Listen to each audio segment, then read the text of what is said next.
we're ready to tackle the next stressor, which is fear of failure.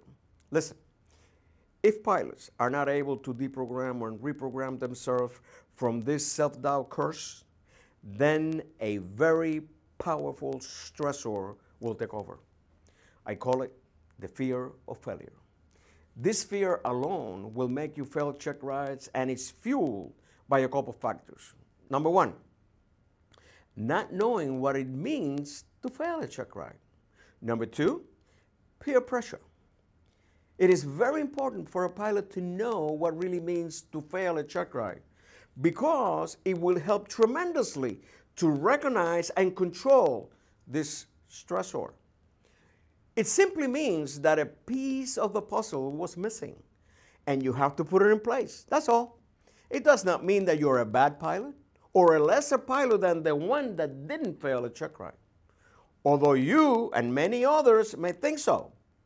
I failed a check ride, and guess what?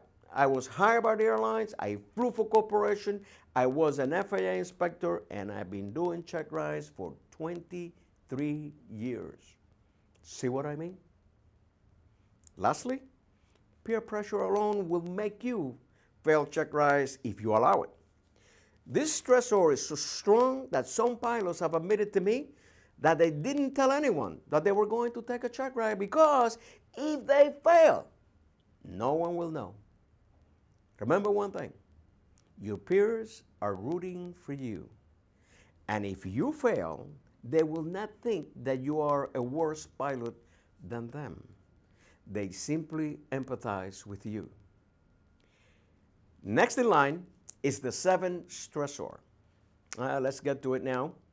Although this stressor, unfavorable weather, is number 7 on the list, it is, in my opinion, one of the major contributors to failing a check ride percentage-wise. Out of all the pilots that elected to fly in what I call unfavorable conditions, none of them passed the flight check. Let me explain to you why. In order to really understand this stressor, I will need to ask you a question first. Have you ever walked out on the ramp and on the way to pre-flight or during the pre-flight, stopped for a minute and either verbalized or thought something like this? Oh boy, it is really clear today. And the visibility is almost 25 miles. And look at the windsock. There is no wind at all. I really don't like this. I don't like this at all. Have you ever said or done this? Probably not. However, I bet that either you or some pilot you know have thought of or verbalized something like this. Where do those clouds come from? And the visibility is better than 3 miles. And look at the windsock. Where did this wind come from? There was almost no wind earlier today. Now, you need to stop and think for a minute. You need to know why you're saying those or thinking these things. That's your other self talking to yourself. And you better listen. Humans do know when we're going to do something that is not entirely kosher. Most people call it a hunch, but I'll stick with the word instinct. And unlike the rest of the animal kingdom, we rationalize them instead of following our instincts. Listen to that inner voice always, not only on check ride day, but every time you have to make a go, no-go decision. Remember, there is always tomorrow, and I can't emphasize this enough. Now let's review the 8th stressor, what I call unexpected situations.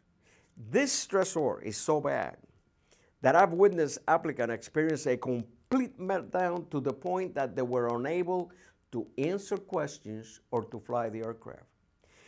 This has to do with forgetting a required item, such as the written test results, the pilot logbooks, picture ID, IACA password, or FTN number, or misplacing the aircraft keys, fuel sampler, headsets, you name it. Another critical area is being unable to locate required information in pilot's logbook. You need to earmark the pages that contain required aeronautical experience and highlight the required aeronautical experience. And just like the pilot's logbook, the same principle applies to the maintenance logbooks. Earmarks the pages that contain required maintenance or records. Highlight required maintenance or records. Remember, it is your responsibility to find and show this information to the examiner. If you can't find a requirement in the pilot's logbook or aircraft logbooks or maintenance records, you have no idea what that does to your stress level. It may take it above the red line and then complete meltdown. Using another aircraft you've never flown before, this is a biggie. Pay attention now. You probably think this is irrelevant. Let me tell you a little story. When I was learning to fly, there was only one airplane in which I felt good, because that was the airplane that I started my training. I really felt that this airplane knew me and was kind to me and loved me and will not let me down ever. Have you ever felt like that before? I thought I was the only one until I started the research and found out that I was not alone. If you have a favorite airplane, try to use it for the Checkride. You'll learn later with experience that it does not matter. An airplane is an airplane is an airplane.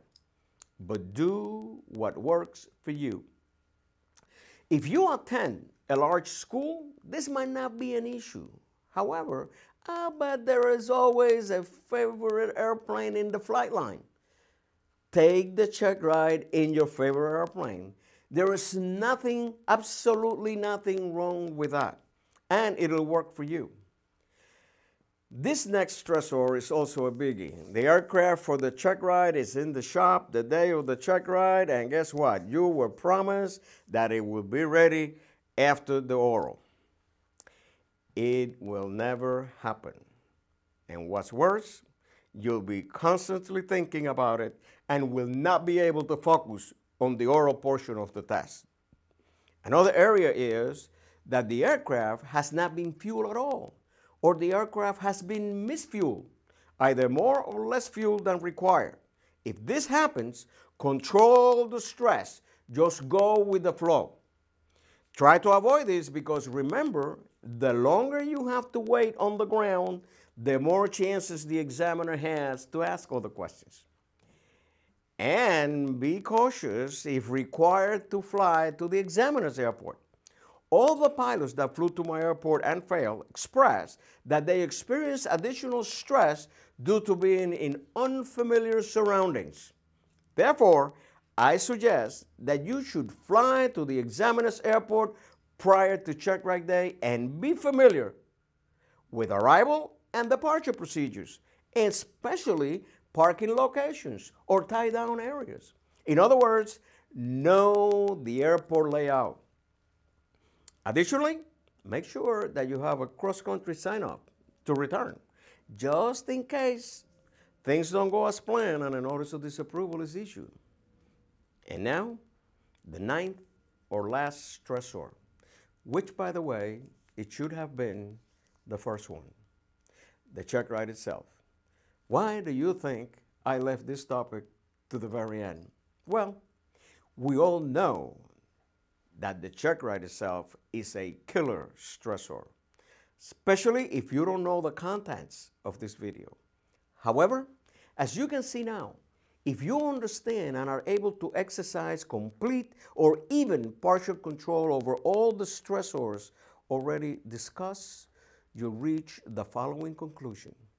It is okay to feel a little bit of stress or pressure or checkitis, whatever you want to call it, as long as I got it under control. You see, a little stress will allow you to perform better.